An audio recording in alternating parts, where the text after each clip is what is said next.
কৈখালী নদীর পাড়ে এক অজানা স্বপ্নের ঠিকানা, একটা গল্প যা শোনা যায় জলের ঢেউয়ের ফাঁকে। এই নদীর জলটা কেমন যেন অন্যরকম, যেন পুরনো কারো চোখের জল যে কখনো কাউকে বলেনি তার ভাঙা গল্পটা। এটা কৈখালী, সুন্দরবনের একটা ছোট্ট নাম, কিন্তু যার বুকের গভীরে লুকানো আছে এক বিশাল জীবন। যে নদী পাহারা দিত বনের নিঃশ্বাস, এক সময় ছিল কিচ্ছু না, না আলো, না রাস্তা, না মোবাইল টাওয়ার, ছিল শুধু নদী, কাদামাটি আর চুপ করে দাঁড়ানো কুড়ে ঘর। কিন্তু এই নদীর পাড়ে একটা আশ্রম গড়ে উঠেছিল। সেইখানেই ছিল বনরক্ষীদের ঘর।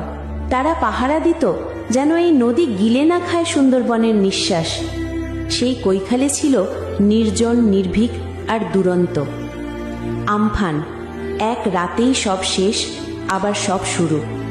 2020 সালের মে মাস। নদী রেগে উঠেছিল, ছিঁড়ে দিয়েছিল বাঁধ, ভাসিয়ে নিয়ে গেছিল মানুষ, গরু, চাল আর মায়েদের চোখের ভেতরকার বিশ্বাস। কৈখালীর ঘর উড়ে গেছিল, কিন্তু এক সপ্তাহ পরই সেই বুড়ি মা আবার ঝুড়ি কাঁখে নিয়ে হাঁটছিল হাটের দিকে।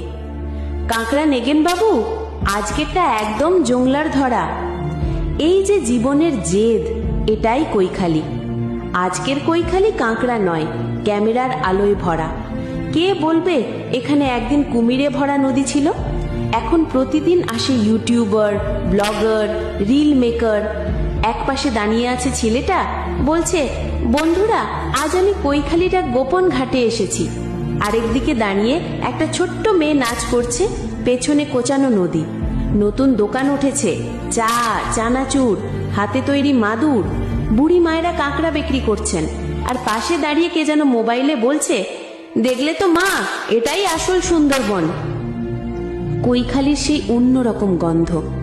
দীঘা, পুরী, বকখালি তোমাকে সমুদ্র দেখায়, কিন্তু কৈখালী তোমাকে জীবন দেখায়। এখানে সন্ধ্যায় নদীর পাড়ে দাঁড়ালে তুমি বুঝবে চুপচাপ থাকা মানেই গভীর হওয়া। এখানে নদীর গর্জন নেই, আছে গানের মতো ঢেউ। এখানে রাত্রের তারা গায়, আর মানুষ শোনে তাদের নিজেদের পুরনো কথা। শেষ কথাই বলা যায় না কৈখালীকে। কৈখালী একটা গ্রাম নয়, এটা এক টুকরো আকাশ, এক টুকরো চোখের জল, আর একটা গল্প যা চুপি চুপি নদীর গা বেয়ে তোমার বুক অবধি এসে পৌঁছায়।